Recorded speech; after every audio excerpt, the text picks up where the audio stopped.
What's up boys, on est de retour pour débriefer mon test de la nouvelle signature Shoe de Kevin Durant. J'espère que vous avez kiffé la petite intro. Pour ceux qui découvrent ma chaîne aujourd'hui, sachez que je teste plein de chaussures de basket. J'ai pas mal de paires à la maison, donc généralement j'achète les paires le jour de leur sortie. Je vais les tester à la Hoops Factory de Lille pendant 1 à 2 semaines durant plusieurs sessions. Et ensuite, je prends le temps de noter les différents points relatifs aux aspects techniques de la chaussure que j'ai testée. Et finalement, ça me permet de vous en parler comme aujourd'hui en vidéo. Donc pour rappel, mes différents critères de notation sont les suivants. L'adhérence, le maintien, l'amorti, le confort, la durabilité, le poids et le prix. Donc ça nous en fait 7. Et je termine généralement par vous faire une petite conclusion, un petit verdict, où je vais donner une note sur 20 à la chaussure que j'ai testée. Donc je vous recommande de rester jusqu'à la fin de la vidéo pour savoir si ces nouvelles KD12 qui se trouvent juste derrière moi peuvent convenir à ton utilisation ou pas. J'ai fait une intro super longue, donc on va enchaîner directement sur les aspects techniques de ces KD12. Et pour ceux qui ont vu ma vidéo d'introduction, vous savez que c'est pas forcément la paire qui m'a le plus marqué d'un point de vue esthétique, et on va tout de suite voir si ça vaut le coup au niveau performance. On va commencer par se parler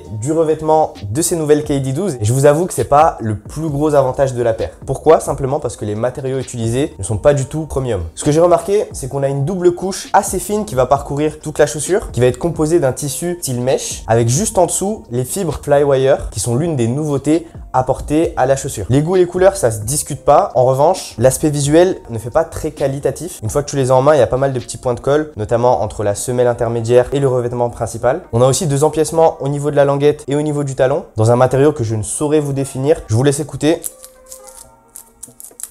Ça fait assez cheap, on dirait les feuilles de calque qu'on utilisait au collège. Ce qui est positif en revanche sur le revêtement de ces KD12, c'est la grosse languette en Flyknit qui va apporter un confort non négligeable, surtout au niveau du coup de pied, qui va permettre de pouvoir serrer ses lacets au maximum sans forcément ressentir la moindre douleur. D'un point de vue détail, on a le gros swoosh sur la partie extérieure du pied, mais aussi sur la partie intérieure. On a un petit focus sur le quad axial Flywire qui est positionné aussi sur l'intérieur du pied. Je trouve pas ça forcément hyper utile dans la mesure où si tu le sais, t'as pas besoin que ce soit affiché sur la chaussure. Mais bon, en tout cas, c'est présent. Et enfin, on a la partie la plus imposante de la chaussure, c'est cette capsule en plastique qui va venir contenir les différents amortis et les motifs de traction sur la partie basse. On a enfin le logo KD sur la languette et sa signature de l'autre côté et la mention Kevin Wayne Durant. Wayne, ça doit être son second prénom. Personnellement, je le savais pas. Si tu le savais, dis-le moi dans les commentaires. Mais c'est une bonne chose à savoir en plus. Mon avis global sur le revêtement de ces nouvelles KD12 n'est pas forcément des plus positifs. Je suis pas forcément très fan du revêtement extérieur de la chaussure. Hormis la languette bien sûr que je trouve géniale en Flyknit. Je dirais que je les trouve un peu dans un format brut. Les finitions ne sont pas forcément bien finies si je peux me permettre. Mais vous verrez que ces KD12 ont plein d'autres avantages et notamment l'amorti. La transition est bonne, on enchaîne. Donc concernant l'amorti de ces nouvelles KD, il y a 2 choses que vous devez savoir. Premièrement, Nike a positionné une unité zoom sur toute la longueur de la chaussure. C'est une composition d'amorti qui est assez rare. On l'a déjà vu par le passé, mais la plupart des chaussures de basket qui sont arrivées sur le marché ces 2 dernières années n'avaient pas forcément ce setup d'amorti. Ça fait un long moment que Nike utilise le zoom et c'est un amorti qui marche toujours aussi bien. Ça permet d'être protégé des différents chocs et ça apporte aussi des sensations sur le terrain, ça apporte du court fil. Et enfin, l'amorti zoom est connu et reconnu pour le retour d'énergie apporté aux joueurs de basket, notamment sur les remontées ou sur les premiers pas. Donc pour l'instant, vous allez me dire, Nike a utilisé l'amorti zoom, rien de révolutionnaire hormis le fait qu'il est positionné sur toute la longueur de la chaussure, eh bien il y a une nouveauté que Nike a apportée sur cette chaussure, et pour ceux qui ont vu ma vidéo d'introduction et mes premières impressions sur la KD12, vous savez que la nouveauté apportée au niveau de l'amorti sur ces KD12, c'est le fait que l'amorti Zoom est positionné directement juste en dessous de la semelle de protection. Je vous montre quelques images tout de suite. Donc comme vous le voyez sur ces images, l'amorti est placé juste en dessous du pied, ce qui est hyper intéressant dans la mesure où si tu portes ces KD12, tu pourras sentir l'amorti Zoom directement en dessous de ton pied sans forcément avoir besoin qu'elle se fasse pendant un certain temps pour pouvoir enfin ressentir l'amorti. Et à ce sujet-là, le gros changement, ça a été la suppression de la plaque intermédiaire entre la semelle de protection et l'amorti qui va permettre aux joueurs qui portent cette KD12 de pouvoir avoir les meilleures sensations de retour d'énergie et d'amorti sur ces KD12. Franchement, en termes de ressenti, c'est génial. Je vous avoue que c'est pas l'innovation du siècle puisqu'Adidas le fait déjà avec ses chaussures qui utilisent le boost comme sur la Harden 3. Mais en tout cas, c'est un gros point fort et il faut le noter. Ce que ça donne sur le terrain, c'est qu'on n'a jamais été aussi proche d'un amorti Zoom dans une chaussure de basket Nike et ça fait plaisir. Et personnellement, je passerai l'amorti de ces KD12 parmi les meilleurs amortis du marché aujourd'hui en 2019. Le deuxième point, puisque c'est pas fini, on n'a pas qu'un amorti Zoom et shout out au big man, au pivot, puisque ça fera plaisir aux joueurs plus lourds, aux joueurs plus corpulents. On a un double amorti au niveau du talon, c'est un autre pad Zoom, un X-pad, donc à 6 côtés qui a été positionné au niveau de l'arrière du pied et qui va venir renforcer l'amorti de la chaussure et ça, c'est plutôt sympa. Donc clairement, au niveau de l'amorti de ces KD12, on est sur un setup de qualité et je pense que la plupart des basketteurs seront ravis de les porter, du meneur jusqu'au pivot. On va enchaîner sur la traction, sur l'adhérence que proposent ces nouvelles KD sur les parquets. Et ce qu'il faut savoir, c'est qu'on est sur une semelle arrondie qui propose des motifs multidirectionnels. Bon, jusqu'ici, tout va bien. Sur les terrains propres, ça tient extrêmement bien le coup, ça mord le parquet. En revanche, et sur ce coloris, on a une semelle translucide qui est positionnée ici. Et qui dit semelle translucide, dit nid à poussière. Donc pour les plus pointilleux d'entre vous, attendez d'avoir un coloris avec du caoutchouc beaucoup plus solide, avec une semelle non translucide. Je pense que ça pourra performer davantage en extérieur et renforcer le fait de ne pas engranger un maximum de poussière sur la semelle extérieure. Donc je continue la petite story. Qui dit semelle translucide dit nid à poussière. Qui dit nid à poussière dit le besoin évidemment de passer sa main, de swiper en dessous de la chaussure dès lors que celle-ci commence à glisser. Quand il le faut, mais je vous avoue que c'est pas trop mon kiff. D'autre part, et un autre point positif, c'est que les motifs de la semelle extérieure sont assez rugueux, assez solides. Donc ça devrait être très intéressant pour les joueurs qui souhaitent acheter ces KD12 pour jouer en extérieur sur le bitume. En tout cas, elles seront beaucoup plus solides que les dernières chaussures de basket que j'avais testées, comme les PG3, les Westbrook ou les Adidas Next Level. On va se parler maintenant du maintien et de la stabilité que proposent ces KD12. Je suis assez partagé et je vais vous expliquer pourquoi. Une fois la chaussure enfilée, on a un gros point fort, c'est qu'on se sent bien verrouillé, on sent que son pied ne bouge pas, c'est très stable. On sent qu'il y a eu un réel chemin parcouru entre la KD11 qui proposait pas du tout de maintien et la KD12 qu'on a ici en main. Et pour ceux qui s'en rappellent, la KD11 avait un gros défaut et c'était le maintien. Sur cette chaussure, on est sur une prestation tout à fait honorable. L'arrivée de la Quad Axial Flyware, qui est la fibre positionnée sur tout le revêtement extérieur, tombe à pic puisqu'elles apportent un réel maintien au pied. Et je trouve que ça performe très bien sur les mouvements brusques. Sauf que le Quad Axial Flyware est positionné sur les 70% de la chaussure à l'avant. Du coup, on a toute la partie arrière du pied, à partir du milieu du swoosh des deux côtés, qui est beaucoup plus lâche, qui est beaucoup plus large. Et du coup, c'est tout le contraire de la fibre qui est apposée à l'avant, dans la mesure où on a une grosse liberté de mouvement au niveau de la malléole. Du coup, au niveau du tendon d'Achille, au niveau du haut du pied, on va être beaucoup plus libre que sur l'avant du pied. Et ça, je vous l'assure, ça plaira pas à tous les basketteurs. C'est la chaussure signature de KD, on le sait. KD ne sert que très peu, voire pas du tout ses lacets en match, on le sait aussi. Il aime les chaussures avec un chausson assez mou au niveau de l'entrée du pied, bien évidemment. Là par contre, à défaut d'avoir du Flyknit comme sur la KD9, la KD10 et la KD11, on a un revêtement moins soft mais beaucoup plus large. C'est-à-dire qu'avec du Flyknit, on avait la sensation d'avoir un chausson.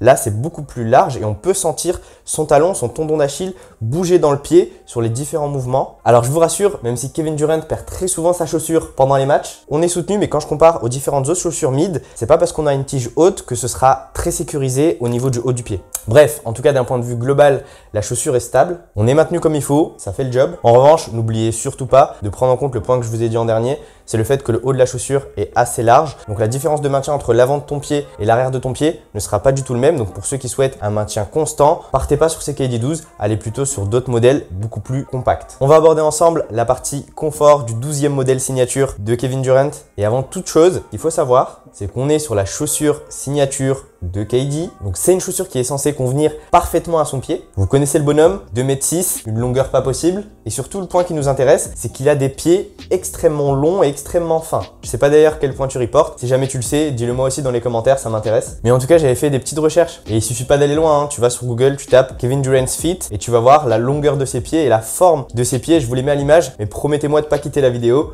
Regardez ça. C'est un truc de ouf, hein. Donc clairement, Nike a dû bosser dur pour pouvoir lui proposer une chaussure qui lui convient parfaitement. Mais ces KD12 seront optimales au niveau du confort pour les joueurs qui ont les pieds fins. D'autre part, pour les joueurs qui ont les pieds larges comme moi, n'hésitez pas à prendre une demi-taille, voire une taille au-dessus si vous mettez des chaussettes rembourrées pour pouvoir vous sentir beaucoup mieux. Donc réellement au niveau du confort, une fois que vous avez choisi votre bonne pointure, on se sent très bien dans ces KD12. Je vous l'ai dit tout à l'heure, mais la languette en Flyknit joue énormément de ce point de vue-là, notamment au niveau du confort du coup de pied. Gardez en tête que c'est une chaussure à forme fine et qui est construite sur la longueur. Je voulais insister sur ça parce que c'est toujours intéressant de le savoir avant d'acheter une chaussure de basket. La forme de la chaussure joue aussi réellement dans le confort que vous allez avoir et c'est important de le préciser. Donc d'un point de vue global, j'ai pas ressenti de douleur particulière après plusieurs heures, après plusieurs sessions de jeu. Donc elles s'en sortent très bien sur cet aspect-là. Au niveau de la durabilité, je vous avoue que je suis un tout petit peu mitigé dans la mesure où on l'a vu, les matériaux ne sont pas des plus premium, mais on a de l'autre côté une semelle extérieure qui est assez solide. Bien évidemment, ce sera à confirmer sur la longueur. Donc ce que je vous propose,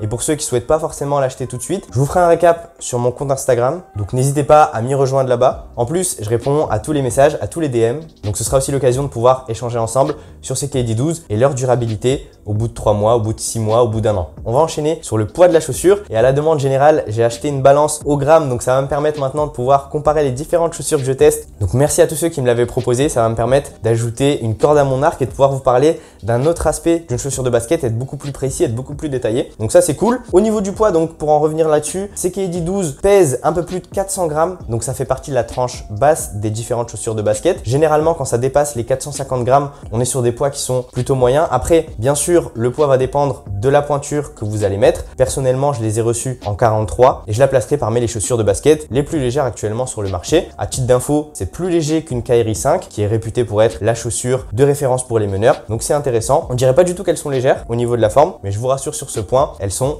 très légères. On enchaîne sur le prix de ces KD12. Pour tous ceux qui viennent de la vidéo d'Obsidia et vous avez vu qu'on a fait un défi ensemble pour pouvoir gagner cette paire, vous devez être au courant du tarif puisqu'il l'a mentionné plusieurs fois dans la vidéo. Ceux qui n'ont pas été jeter un œil à sa vidéo, je vous la mettrai en outro. On a fait un défi ensemble pour pouvoir remporter cette paire. Et du coup, pour en revenir au prix, sachez qu'elles sont proposées au tarif de 150 € sur la boutique Nike. D'ailleurs, si jamais tu souhaites l'acheter, je te mets le lien juste en dessous dans la description. Tu cliques dessus et tu arriveras directement sur la fiche du produit. Tu pourras choisir ta taille et l'acheter si jamais tu as envie de les acheter. Mon ressenti sur le prix est le suivant. En gros, la moyenne de prix auquel sont proposées les chaussures de basket dépendent de plusieurs critères. 1. La popularité du joueur. 2. Le nombre de paires qu'il vend à l'année. Et 3. Des différentes technologies qui sont utilisées pour fabriquer la chaussure. Personnellement, si je connaissais pas le prix de ces KD12, je les aurais positionnés entre 120 et 150 €. Après, ce qu'il faut savoir, c'est qu'on est sur le 12e modèle de la gamme KD et généralement, entre la KD 1 et la KD 12, le prix commence à grimper petit à petit. Comme je vous l'ai dit, en fonction de la popularité, des performances, si le joueur gagne un titre de MVP, si le joueur est MVP des finales, si le joueur est champion NBA, à partir de là, sa cote augmente et du coup, le prix de sa chaussure commence à monter petit à petit. La preuve étant, regardez les LeBron 16, elles sont proposées à 200 € puisque c'est un joueur qui est extrêmement populaire, qui a son 16e modèle signature et qui propose des chaussures avec des technologies tout aussi performantes les unes que les autres, comme le revêtement Battle Knit par exemple, qui est utilisé que sur les LeBron. Donc je peux comprendre le tarif de 150 €, même si selon moi, elle devrait valoir un petit peu moins. Bon, on y est, on a abordé l'intégralité des points, l'intégralité des aspects de ces Nike KD12 coloris Day One, j'ai oublié de le mentionner, mea culpa. Donc comme chaque année, attendez-vous à avoir une ribambelle de coloris tous aussi jolis les uns que les autres. Généralement, il y en a un nouveau tous les mois et demi, tous les 2 mois. Donc je suppose qu'il y aura entre 4 et 5 coloris entre aujourd'hui, à l'heure où on se parle, en playoff et le début de saison prochaine. On va conclure brièvement ce test avec un rappel des points forts et des points faibles. Le premier point fort, c'est l'amorti de la chaussure qui est juste génial. Vive le back zoom juste en dessous du pied. Le deuxième, c'est le confort qui est quasi optimal sur cette chaussure. Et le troisième point fort, c'est le poids de la chaussure qui est très intéressant. On dirait pas du tout, mais ces KD sont très légères. Au niveau des points faibles, on a le premier qui est assez subjectif, c'est l'aspect esthétique, le design que je trouve pas forcément très sympa. Le deuxième étant le fait que l'arrière de la chaussure est assez massif. Ça met pas forcément en confiance quand on vient d'enfiler la chaussure pour la première fois. Donc pour les joueurs qui sortent de blessure ou qui souhaitent une chaussure qui soit compacte de A à Z et qui apporte le même niveau de maintien quel que soit l'endroit de la chaussure, je vous recommande pas du tout ces KD12. Donc voilà, je pense qu'on a fait le tour. Je vais vous donner maintenant la note globale que j'ai attribuée à ces KD12. Pas de suspense, je leur ai attribué la note de 16,5 sur 20. Pour rappel, mon classement actuel est le suivant. En première position, on a les LeBron 16. En deuxième position, on a les Nike Adapt BB. En troisième position, on a la Nike Kyrie 5 ex-aequo avec la Harden 3, qui sont des chaussures très différentes, mais très performantes à la fois. En quatrième position, on a la Nike PG3 que j'ai testé récemment. Et en cinquième position, on a ces KD12 qui vont venir toquer à la porte de mon top 5. Bon, j'espère que je vous ai pas noyé avec cette quantité d'informations. Je vous ai partagé pas mal d'éléments aujourd'hui. J'ai fait beaucoup de recherches. J'ai essayé de vous donner un maximum de détails sur ces KD12. J'espère que vous avez kiffé. Donnez-moi vos avis en commentaire. Est-ce que vous souhaitez que ce soit plus court, plus synthétique ou est-ce que ce style de format un peu plus long vous plaît aussi? Si t'as kiffé, n'hésite pas à liker la vidéo, à t'abonner à ma chaîne. On est bientôt 10 000. Ça fait extrêmement plaisir. Tout le soutien, tous les messages que vous m'envoyez sur Instagram, les commentaires sur YouTube. Sachez que j'ai encore la possibilité de lire tous les commentaires et de répondre à tous les messages. Donc n'hésitez pas à commenter, à venir me poser toutes les questions que vous voulez et je me ferai un plaisir de vous répondre, bien sûr. Bon, j'ai trop parlé, j'ai plus de salive. Je vous dis à la semaine prochaine pour un nouveau test. Prenez soin de vous. Quoique non, attendez. Pour ceux qui sont restés jusqu'à la fin de la vidéo, je vais vous donner un indice sur la prochaine chaussure de basket que je vais tester. Dis-moi dans les commentaires si tu as reconnu le joueur. Bang!